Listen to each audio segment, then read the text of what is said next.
ओम सजात्म स्वरूप परम गुरु शुद्ध चैतन्य स्वामी ने नमः।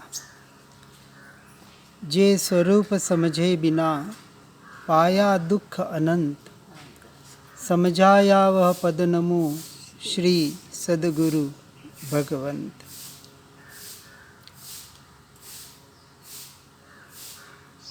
स्वरूप को समझे बगैर अनादि काल से जीव इस संसार में भटक रहा है। दो प्रकार के स्वरूप की यहाँ बात करेंगे, एक स्व का स्वरूप और एक पर का स्वरूप। दोनों स्वरूप को क्यों समझना है? क्योंकि एक से हटना है और एक में स्थिर होना है। मात्र आत्मा के स्वरूप को भी समझ लिया, लेकिन संसार के क्षणभंगुरता को नहीं समझा, संसार की असारता को नहीं समझा तो वहाँ से छूटना नहीं होगा। और संसार की असारता को समझ लिया, संन्यास भी ले लिया, संसार भी छोड़ दिया, परंतु अपने आत्मा के स्वयं के स्वरूप की पहचान नहीं होगी तो क्रियाकलापों में अटक जाएगा, अपनी आत्मा की साधना नहीं कर पाएगा। इस अपेक्षा से दोनों स्वरूप को यथार्थ रूप से समझने की जरूरत है। दृष्टांत से कहते हैं कि जिस प्रकार नाव में बैठे हुए किसी मनुष्य को नाव की गति के संस्कारवश पदार्थ विपरीत स्वरूप से समझ में आते हैं। अब नाव का तो ज़माना गया, हम बस में बैठे होते हैं या ट्रेन में जब बैठे होते हैं, देखें पास की ट्रेन चलती है तो ऐसा लगता है हमारी ट्रेन चलने लग गई। बहुत बार लगता है ना ऐसे। तो ये विपरीतता, वहाँ ट्रेन तो पास वाली चल रही है, तो गतिमान होने पर भी अपनी ट्रेन तो स्थिर है, लेकिन लग रही है कि गतिमान हो रही है, चलने लग गई। फिर प्लेटफॉर्म के दूसरी तरफ देखते हैं तो लगता है अरे ये तो स्थिर है। इसलिए वृक्ष पर्वत आदि स्थिर होने पर भी जैसे गाड़ी चलती है और बाहर देखते हैं तो ऐसा लगता है कि मैं तो स्थिर हूँ और बाहर की ये वृक्ष पर्वत और ये चल रहे हैं, ऐसा बहुत बार आभास होता है। ये जो आभास हो रहा है, ऐसा ही जीव को अनादि काल से भ्रांति हो रही है। क्या भ्रांति हो रही है? कि मिथ्या दर्शन के उदयवश ये नौ पदार्थ के विपरीत स्वरूप को वो अपना मान रहा है, गतिमान मान रहा है। वास्तविक दोनों भिन्न हैं, अपनी अपनी जगह स्थिर है और अपनी अपनी योग्यता से अपने में परिणमित हो रहे हैं। जैसे जीव का परिणमन जीव से जीव में हो रहा है, पुद्गल का परिणमन जड़ का परिणमन जड़ से जड़ में हो रहा है, लेकिन भ्रांति की वजह से, मिथ्या मान्यता की वजह से, अनादि के विपरीत संस्कार की वजह से जीव पुद्गल के परिणामों को, पुद्गल की क्रिया को अपनी मान रहा है, उसमें मैं और मेरापना कर रहा है, उसका अपने आप को कर्ता और भोक्ता मान रहा है। मैंने कर्म बांधे तो मुझे भोगने पड़ेंगे कि नहीं? हाँ, तो भोगने पड़ेंगे ना। किसको भोगने पड़ेंगे? किसको भोगने पड़ेंगे? हाँ, हमको भोगने पड़ेंगे। आत्मा को भोगने पड़ेंगे कि शरीर को भोगने पड़ेंगे? हम शरीर है कि आत्मा है, तो मुझे भोगने पड़ेंगे। ये मान्यता सही है कि गलत है? तो मान्यता ही गलत है, इसी का नाम तो मिथ्यात्व है। मैंने बांधे ये मान्यता ही गलत है। यदि मैंने बांधे तो मुझे भोगने पड़ेंगे। हमारा निश्चय ने ये कहता है, अब श्रद्धान का विषय, व्यवहार का विषय ठीक है, व्यवहार से ऐसे बोल दिया, हाँ ये तो व्यवहार का कथन हो गया। अब निश्चय ने क्या कहेगा? क्योंकि श्रद्धान का जो विषय है वो निश्चय ने है। अब निश्चय ने कहेगा कि मैंने कर्म नहीं बांधे। मैंने यानी किसने? आत्मा ने। अब मैंने बांधे ही नहीं तो मैं कैसे भोगूंगा? तो भोगने वाला भी मैं नहीं हूँ। तो एक प्रश्न आएगा, मैंने नहीं बांधे तो फिर किसने बांधे? तो उसका जवाब आएगा, आत्मा ने कर्म बांधे नहीं, आत्मा से कर्म बंधे। हाँ, आत्मा ने भाव किए, आत्मा ने कर्म नहीं बांधे। आत्मा ने अपने भावों को बिगाड़ा, इसलिए कार्मण वर्गणा रूपी जो कार्मण वर्गणाएं थी वो कर्म रूप परिणमित हुई। तो आत्मा से बंधे, आत्मा ने तो भाव किए। आत्मा कर्म बांधता नहीं है, भाव जैसे करता है वैसे कर्म बंधते हैं। तो ये सिद्ध हुआ कि आत्मा ने मैंने कर्म बांधे नहीं, मैंने अपने भावों को बिगाड़ा। तो मेरे हाथ में क्या है कि जो भाव बिगड़ रहे हैं उस बिगड़ते हुए भावों को मैं सुधार सकता हूँ। ये आत्मा के हाथ में है, क्योंकि मेरी वस्तु जो है उसमें मैं काम कर सकता हूँ। जो वस्तु मेरी है नहीं उसमें मेरा कोई अधिकार ही नहीं। तो जड़ का परिणमन, पुद्गल का परिणमन कर्म के उदय से जो हो रहा है उसे होने दे, उसके ज्ञाता दृष्टा बने और ज्ञाता दृष्टा बनते हुए अपने ज्ञान स्वभाव में आने का पुरुषार्थ करे। तो नए कर्म नहीं बंधेंगे, अर्थात संवर की क्रिया होगी। और संवर की क्रिया के साथ जितनी आत्मा की तरफ अपने स्वरूप और स्वभाव की स्थिरता होगी उतनी अनंत गुणा निर्जरा होगी, कर्मों का क्षय होगा। भाई प्रोसेस तो पूरा इतना ही है। लेकिन विपरीत मान्यता की वजह से, जैसे ये मान्यता आई ना, मैंने बांधे तो मुझे भोगने, मैं नहीं भोगूंगा तो कौन भोगेगा, तो ये मिथ्या मान्यता हुई, उल्टी मान्यता हुई। ये यही बता रहे हैं कि अनादि काल से जीव विपरीत स्वरूप की समझ से अपने आप को ठग रहा है। इस मान्यता की वजह से, इस मिथ्या श्रद्धान की वजह से अपने आप को जड़ रूप मान रहा है। अब एक जो बात चली, जो आत्मा के 5 लक्षण बताए, अबद्ध, स्पष्ट, अनन्य, नियत, अविशेष, असंयुक्त, जो समयसार जी में बताए गए। अब क्या बताया कि आत्मा निश्चय से अबद्ध है, यानी कर्मों से अभी भी बंधा हुआ नहीं है, अस्पर्शी है। आज दिन तक कर्म मुझे छुए तक नहीं, तो मुझ में आने की बात तो बहुत दूर। तो कर्म मेरे हुए कहाँ से? कर्म तो जड़ है, पुद्गल है, तो मेरे कैसे हो सकते हैं? तो कर्म पुद्गल जड़ है, जो जड़ की वस्तु है वो मैं नहीं, मेरी नहीं। तो जब कर्म मेरे नहीं तो कर्म के उदय से होने वाले इस जड़ की क्रिया मेरी कैसे हुई? और इसके निमित्त से होने वाले मोह राग द्वेष के भाव जो आत्मा से होते हैं, पर किसके निमित्त से होते हैं? जड़ के निमित्त से, पुद्गल के निमित्त से होते हैं, पर के निमित्त से होते हैं। तो पर के निमित्त से होने वाली वस्तु पर है, और पर होने की वजह से मैं नहीं और मेरी नहीं। ये मान्यता में दृढ़ करना पड़ेगा, पक्का करना पड़ेगा। हाँ, हो रहे हैं, पर उसे अपना न माने। अपना माने तो गई भैंस पानी में, बस वो नया कर्म बंधेगा। तो उसके ज्ञाता दृष्टा रहें, जो हो रहा है उसमें सहज हो जाएं और अपने ज्ञान स्वभाव में आने का प्रयास करें। ये साधना है, साधना ही इतनी है। इसलिए इस समझ को सही करना, अर्थात विपरीत समझ को सच्ची करना, सम्यक करना, इसी का नाम सम्यक दर्शन है। लेकिन हम तो वो बाहर और बाहर ही पड़े हुए हैं, अपने भीतर आना ही नहीं चाहते, और जो आना नहीं चाहते उसके लिए कोई इलाज नहीं। तो स्वयं से काम स्वयं को करना पड़ेगा। परमात्मा भी आकर ये काम करा नहीं सकते, तो दूसरे की तो बात कहाँ है, अपने ही हाथ में है। अब आगे बता रहे हैं कि जिस समय सम्यक ज्ञान रूपी दीपक से भोगों की निर्गुणता जानने में आती है, अर्थात भोग जरा भी गुणकारी नहीं है, यह बात अचल रूप से हृदय पर अंकित हो जाती है।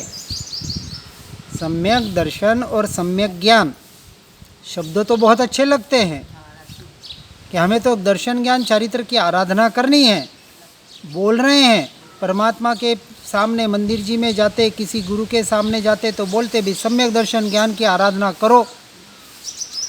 तो कैसे करें? करो करने से तो नहीं हो गई।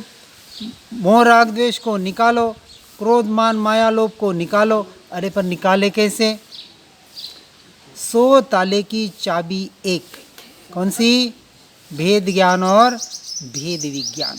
जो वस्तु मैं नहीं, मेरी नहीं, उसे अपना मानना छोड़ो। भाई उपाय तो एक ही है। हाँ, अपनो मानत है इसलिए भटकत है। जब तक अपना मानेंगे तब तक कर्म का बंध चालू रहेगा। और जिस क्षण अपना मानना छोड़ दिया, ये मैं नहीं और मेरे नहीं, जब देह ही अपनी नहीं तो और अपने कहाँ से हुए? ये जब मान्यता में छूटेगा, श्रद्धा में छूटेगा, अभी क्रिया में नहीं छूटेगा। अभी हम संसार में हैं, खाना पीना उठना बैठना, संसार का सब काम, बच्चों को संभालना, पति पत्नी को संभालना, व्यवहार संभालना, ठीक है। लेकिन यदि उसको ममत्व पूर्वक, आसक्ति पूर्वक करोगे, उसमें मैं मेरापन ऐसे करोगे तो मोह राग द्वेष के भाव होंगे और निरंतर नए कर्म का बंध होगा।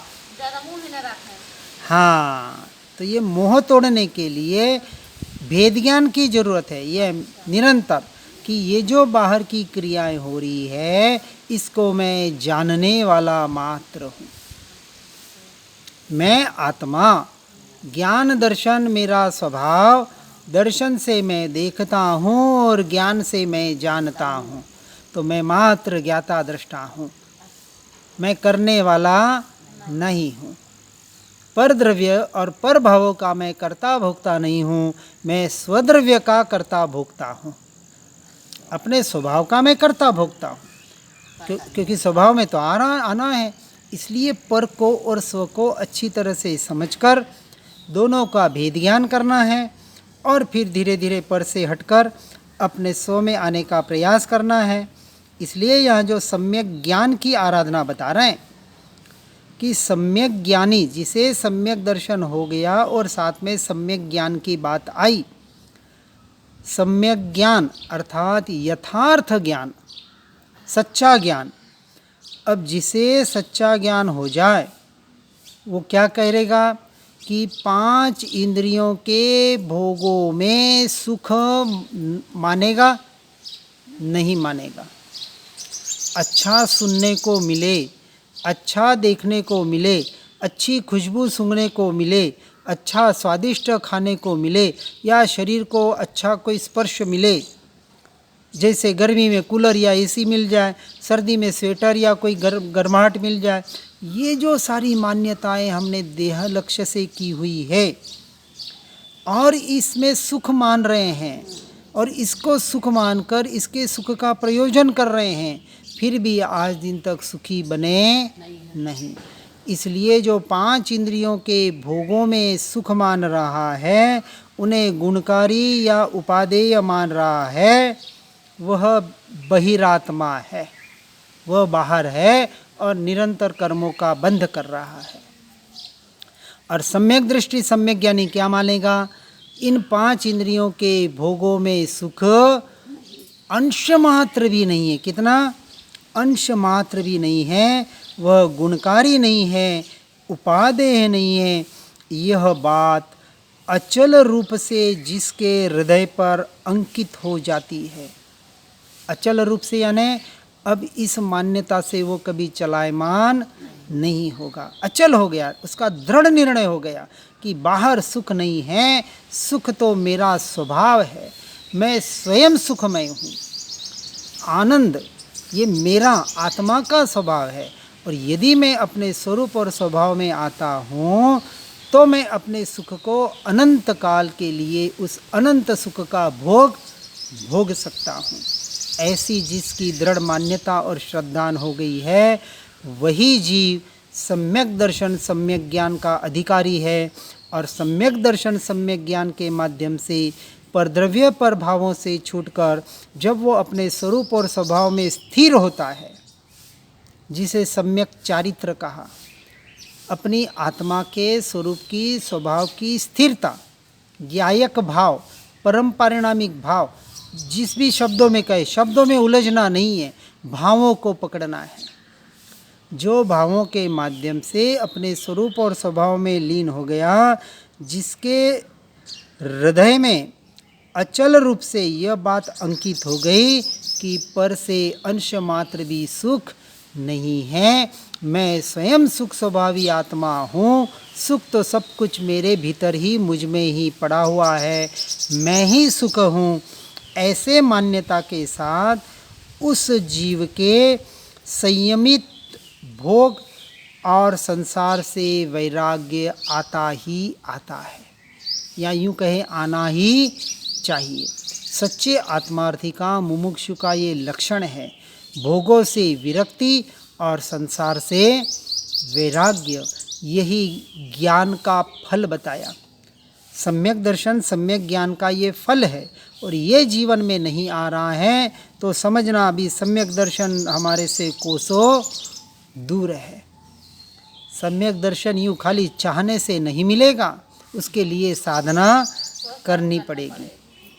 और इसलिए ये जो वानप्रस्थ अवस्था बताई गई 51 के बाद, यानी निवृत्ति क्षेत्र में जाकर अपनी एकमात्र आत्मा की साधना आराधना करें, आत्मा को ही पढ़े, आत्मा को ही सुने, आत्मा का ही काम करें, निरंतर भेद ज्ञान, भेद विज्ञान का जितना अभ्यास निवृत्ति क्षेत्र में रहकर होता है, उतना घर पे संसार में रह के नहीं हो सकता। क्योंकि बाहर का संस्कार लाने के लिए तो चुटकी भर का काम है, क्योंकि अनादि का संस्कार पड़ा हुआ है। और आत्मा को पकड़ने के लिए, क्योंकि कभी काम किया नहीं उस पर, जितना उस पर तीव्रता से काम करना चाहिए था, जितना उसका अभ्यास करना चाहिए था, उतना हो नहीं पाता है। और घर में तो कैसे होवे, निवृत्ति क्षेत्र में नहीं हो पाता है, तो लोग जो घर पे रह के काम करना चाहते हैं, धन्य है उन की विचारों को मतलब विपरीतता से कह रहा हूँ, धन्यवाद, खुश मत हो जाना। लोग कहने भगवान सबका भला करे, जो व्यवहार से कहा जाता है, भगवान तो कुछ करते नहीं हैं, परंतु कहा सच्चे आत्मार्थी का, मुमुक्षु का लक्षण कि भोगों से और संसार से विरक्ति, वैराग्य, वीरति, उसकी असारता का एहसास, कब छूटूं और कब अपनी आत्मा की आराधना करके अनंत काल के लिए अपने स्वरूप और स्वभाव में लीन हो जाऊं, बस इसकी झंखना जिसके हृदय में है, वही सच्चा मुमुक्षु है, वही सच्चा मोक्षार्थी है। इस बात को बराबर सुनकर, समझकर अपने जीवन में उतारने का प्रयास और पुरुषार्थ करना है। अनादिकाल से जो नहीं किया, अब करके इस बात में हमें आगे बढ़ने का हर जीव प्रयास और पुरुषार्थ करे। इसी बात के साथ सभी शुद्धात्माओं को प्रणाम। ओम नमः सिद्धम। जिन वाणी के ज्ञान से हो सम्यक श्रद्धान, हो चारित्र महान उर पाऊं पद निरमान। जिनवर प्रभु की दिव्य ध्वनि जो शुद्ध बोध स्वरूप है, स्यादवाद से जो है अलंकृत शारदे श्रुत रूप है। सिद्धांत गुण पर्याय चतु अनुयोग में विस्तार है। महिमा में जिन वाणी माँ को वंदना शतवार है, वंदना शतवार है।